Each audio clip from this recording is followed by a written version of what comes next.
మాకు అందిన వార్తల కథనాల ఆధారంగా ఈ వీడియో ప్రసారం చేస్తున్నాము. ఇందులో ఎవరిని కించపరచాలనే ఉద్దేశం కానీ భావన కానీ మాకు లేదు, గమనించగలరు.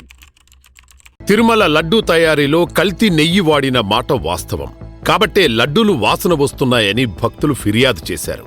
అయితే ఇంతటి ఘోరమైన అపచారానికి కారకులెవరు అనేదే ఇక్కడ ప్రశ్న. ఈ పాపానికి 100కి 100 పాళ్లు జగన్మోహన్ రెడ్డే బాధ్యుడు. ఎలా అంటే తిరుమల లడ్డు తయారీకి అవసరమైన నెయ్యిని సరఫరా చేసే సంస్థను మార్చింది జగన్ రెడ్డే. తమిళనాడుకు చెందిన ఏఆర్ డైరీకి కాంట్రాక్టు దక్కేలా టెండర్ నిబంధనలను మార్చింది జగన్ రెడ్డి. ఇకపోతే లడ్డూ తయారీలో కల్తీ నెయ్యి ఎలా వాడారన్నది చూద్దాం.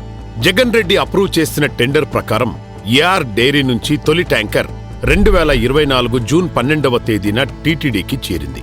అలాగే జూన్ 20, 25, జూలై 4వ తేదీలలో మరో 3 ట్యాంకర్లు వచ్చాయి. ఈ ట్యాంకర్ నుంచి జూన్ 12, 21, 25, జూలై 4వ తేదీలలో అంటే ఎప్పటికప్పుడు ట్యాంకర్లు వచ్చిన వెంటనే శాంపిల్స్ తీసి టీటీడీ ల్యాబ్కు నాణ్యత పరీక్ష కోసం పంపించారు. అయితే టీటీడీ ల్యాబ్లో కేవలం కొన్ని బేసిక్ పారామీటర్స్ అయిన moisture, RM value, rancidity, iodine value, milk fat లాంటి చిన్న చిన్న టెస్టింగ్లు మాత్రమే జరపడానికి వీలుంది. నెయ్యిలో జంతు కొవ్వు కలిసి ఉందా లేదా అని పరీక్షించగలిగే సామర్థ్యం, సౌకర్యం టీటీడీ ల్యాబ్కు లేదు. అందుకే బేసిక్ టెస్ట్ లో ఈ 4 ట్యాంకర్లు పాస్ అయిపోయాయి. దాంతో ఈ 4 ట్యాంకర్ల నెయ్యిని లడ్డు తయారీలో వాడేశారు. పైగా జగన్ గ్యాంగ్ ఇంతటి పాపానికి ఒడగడతారని ఎవరు మాత్రం ఊహించగలరు చెప్పండి. లడ్డూ తయారై భక్తులకు చేరాకే జగన్ చేసిన ఘోరంపై అనుమానం చెంది. ఎందుకంటే లడ్డూ వాసన రావడం, నిల్వ ఉండకుండా త్వరగా చెడిపోవడం, రుచి లేకపోవడం వంటి అవలక్షణాలు బయటపడడంతో భక్తులు లడ్డూపై టీటీడీకి ఫిర్యాదు చేశారు. అనుమానం అప్పుడే మొదలైంది.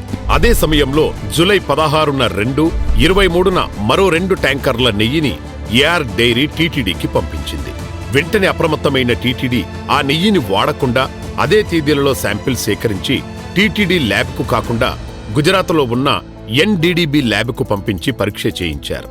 ఆ పరీక్షలో తేలిన వాస్తవాలు అందరినీ అవాక్కయ్యేలా చేశాయి. ఎందుకంటే ఆ నెయ్యి తయారీకి జంతు కొవ్వు వాడినట్టు నిర్ధారణ అయ్యింది. 4 ట్యాంకర్స్, అప్పటికే 4 ట్యాంకర్స్ వచ్చేసాయి, దాన్ని వాడారు. 4 ట్యాంకర్స్ వచ్చాయి. 4 ట్యాంకర్ చెప్పినా ఎనలేదు కాబట్టి అక్కడి నుంచి ఈయనకుండే అధికారం ఉపయోగించుకొని ఎన్డీడీబీ ల్యాబ్కు పంపించాడు. ఎన్డీడీబీ ల్యాబ్కు పంపిస్తే అది 16/7/2024, 23/7/2024 రిపోర్ట్స్ బ్యాక్ వచ్చాయి. ఆ రిపోర్ట్స్ బ్యాక్ వస్తే ఆ రిపోర్ట్స్ ని బేస్ చేసుకొని అతను యాక్షన్స్ మొదలుపెట్టాడు. వెంటనే ఆ 4 ట్యాంకర్లను తిప్పి పంపించడమే కాకుండా ఆ కంపెనీపై చర్యలు తీసుకుని బ్లాక్ లిస్ట్ లో పెట్టారు. కానీ ఏం లాభం? అప్పటికి అపచారం జరిగిపోయింది. మొదటి 4 ట్యాంకర్ల కల్తీ నెయ్యిని స్వామివారి లడ్డు తయారీలో వాడటం అన్నది జరిగిపోయింది. ఈ పాపం పూర్తిగా జగన్ చేసిందే. ఇది బయటపడేసరికి ఏఆర్ డైరీ పంపిన జంతు కొవ్వు కలిసిన నెయ్యిని లడ్డు తయారీలో అసలు వాడలేదు అంటూ జగన్ గ్యాంగ్ ప్రచారం చేస్తోంది. ఆ నెయ్యిని వాడకుండానే అటు టీటీడీ, ఇటు చంద్రబాబు గారు అబద్ధాలు చెబుతున్నారని నాలుక కొవ్వు పట్టిన మాటలు మాట్లాడుతున్నారు వైసీపీ నేతలు. జగన్ రెడ్డి, ఇదిగో ఈ వీడియోలు చూడు.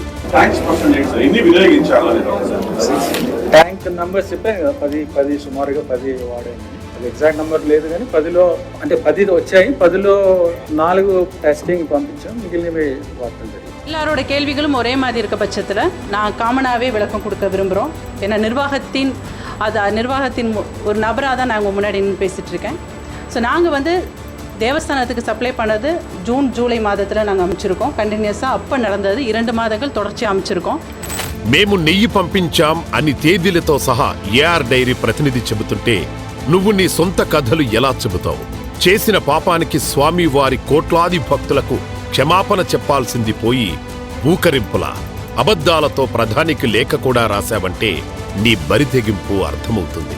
ఆ దేవదేవుడితో పెట్టుకున్నావు, భక్తుల మనోభావాలను గాయపరిచావు. ఇప్పటికైనా చేసిన పాపం ఒప్పుకొని ప్రాయశ్చిత్తం చేసుకో జగన్ రెడ్డి.